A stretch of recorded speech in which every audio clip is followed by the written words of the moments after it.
É absurda a decisão do ministro Alexandre de Moraes, pelo alvedrio da sua caneta, barrar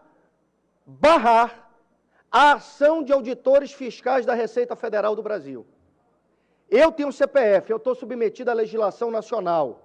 Então, se o meu patrimônio apresentar alguma inconsistência, a Receita Federal, em algum momento, vai me fazer questionamentos. Mas se o patrimônio de um ministro do Supremo Tribunal Federal ou de um familiar do ministro do Supremo Tribunal Federal apresentar inconsistências, crescimento sem causa, esse ministro ou o parente desse ministro não está submetido à mesma legislação que eu estou? Esse ministro tem uma legislação solar, galáctica? Não é a legislação brasileira?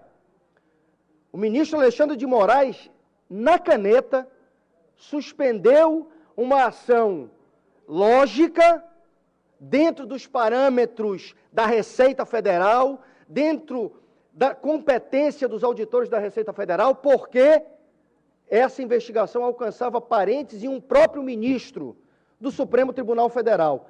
Que país é esse? Que país é esse?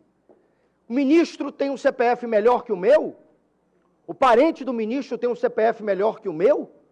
Então eu quero aqui, para concluir, presidente, externar a minha solidariedade aos auditores da Receita Federal. Eu tenho amigos na Receita Federal e nem por isso deixam de me fiscalizar quando necessário. Mas foi de um abuso, na minha opinião, foi exacerbada a decisão do ministro Alexandre de Moraes, que determinou, num inquérito interno do Supremo Tribunal Federal, a suspensão e a paralisação de todo e qualquer procedimento instaurado no âmbito da Receita que possa investigar ministros e os seus parentes. Esse não é o Brasil que eu defendo. Esse não é o Brasil que eu quero.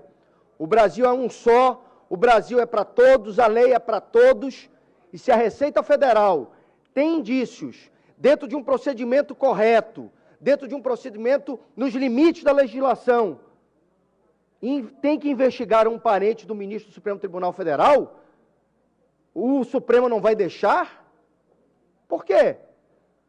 Então, eu concluo dizendo, o Brasil não merece esse tipo de comportamento. O Supremo Tribunal Federal não pode fazer daquela máxima popular, faço o que eu digo, mas não faço o que eu faço, a sua couraça de proteção.